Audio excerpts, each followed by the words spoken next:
I thought that was a really well contested basketball teams. Obviously, I think UNLV's had a really good start to their season. They have a very clear identity, pressuring and turning over, and they're able to do that in the first half. And we're able to.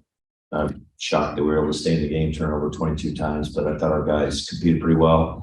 And some of their key guys, I would just sometimes do a hat tip for once again Gilbert. He just made some tough shots, made some good plays, and Harkless, we know he's a really tough competitor that really going to compete. So, questions?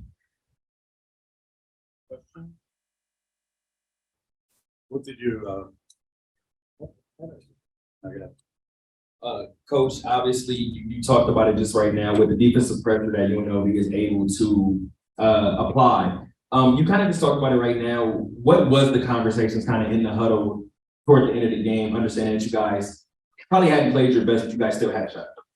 You know, we don't know who we are, what we are yet, but I was just proud of our guys that made it, kept competing. They're a kind of team, and they'll break some teams where they can go on 10, 12 spurts off their pressure, off their turnovers, and you can hang your head and not compete. But I fully expected them, to cause some problems with us, but we put the ball in the basket pretty well. But they did a great job of really keeping us off the glass, which I thought we might have an advantage here, but they did a really good job there. How much did you know about Gilbert coming in? What do you think of some of his finishes around the basket? You know, I didn't know much more than what I saw in film, and that he was a big guard that really our staff kind of thought he reminded us of a kid, Alonzo Verge, who played at Arizona State with us, a little more talented at scoring. And somebody's kind of that slithery, 6'3", or point guard, combo guard. He's really talented. He plays. I didn't realize he played with such good pace because Bob was one of the probably better perimeter defenders in our league, and he didn't bother him at all.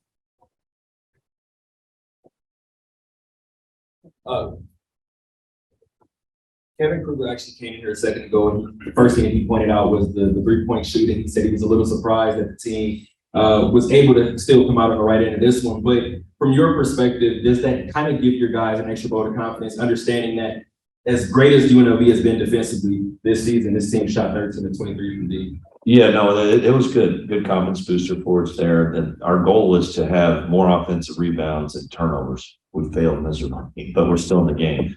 That's what I said, like them to keep us. We missed 22 shots and only got 8 back. They did a great job keeping us off there. And then obviously 22 turnovers. I was hoping, under 15, under 14, under 10, I was hoping, but I was realistic. I understand they're they got hard to scout this. They have guys with really quick hands. It's not just a scheme. They're recruiting with the Harkless, really ball hawk, Gilbert long arms, and they're bigs too. I think the backup Victor, he had a couple where we had a possession and he kept coming, like he took one from Darling after he got a rebound. That was just a high level instincts, good player. And so I watched that on film. I said, geez, it's gonna be tough because they're good at they're just really good at getting deflections, and when they get, all it takes is one guy to get a little piece of the ball and possession's over, and they're headed the other way. So we have to get better in that area. I was just wondering the big picture on how you guys have done this year so far. You had some pretty key guys out. I feel good, and even though we bit off a lot this year in our schedule, intentionally thinking, we lost a couple guys for the season that I think were definitely starters, especially Deshaun, and Miles is inexperienced, but he's a good player, and we don't have Andre and Jay, but put some guys in some situations. It's been a blessing for Kamani to get all this, real competitive environment as a freshman. Justin, gosh, dog, he's been great as far as I think it was a really good game for him. Yeah, I couldn't afford to take him out. I mean, every big shot there, just didn't quite have enough juice there, but to handle their pressure, only have 3 turnovers. And even Dylan, he gave us a little bit of that second half. The first half was tough. But we needed the ball handling, but also the defense. They just put you in a lot of situations we were right for, and we had a chance to. And like Muhammad only got 10 shots, and they just double you every time, and it's tough. But I thought Muhammad really tried to play the right way. He had 4 assists, 2 turnovers. That's really good for him. I thought he's got to learn to get stronger and get to the line a little more. But did some good things.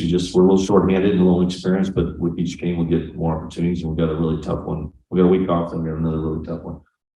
Is that pretty typical with Mohammed had to deal with today? And the way things are going? Yeah, but that's what they do, too. So they're really, it's not like, you're putting a scout, hey, Gay's coming down, we're gonna do something we normally don't do. That's what they do. So they really make it hard for a big to score. They're just gonna we call it tilt. They're gonna bring someone on the low side. They weren't really coming to the dribble, it felt like. And our catches were 15 feet away too. So they were tough. And we tried to throw it in from the top, and it just was a survival for us just to get any kind of offense initiated. Questions? Coach, last one from me. I also covered the G League Ignite in Las Vegas, and I was talking to F.A. Aboogity earlier this week, and I said, there's no way you're going to miss this game on Saturday, right? And he said, absolutely not. I just kind of want to know, just from your perspective, how much of a bonus that is to have guys that have gone on to the next level, but still feel that emotional tie to the program. It's everything. It's what I got into this to be a high school coach. Maybe I'll get there someday. I use that all the time, but having what he elevated our program in a lot of ways, and people are like, well, he got a nice paycheck, and he's put himself in a position where, he's a potential NBA player. He's getting great experience, and we're part of his story, and he's part of ours. He's one of the first guys to opt into our program when, we got there. It was a little bleak. I think we're 207th in the country, and he had some, health issues, and we're ready to rock if you're ready to rock. And he came in and did an awesome job, and that his success helped bring a guy like Muhammad here. And we've kind of tried to put a footprint in West Africa. We got another one coming from Nigeria that we're really excited about. So couldn't be more blessed to have him be associated, and proud. He's very proud to be a Coup. And I think everyone, when he's in the portal and everything, he couldn't do it. He's rather play pro than leave Washington State. I'll tell you what, as a girlfriend from there, he's really embraced Pullman. He's a sweetheart of a guy, and I think he's a great ambassador for that program too, G League Ignite. He's great.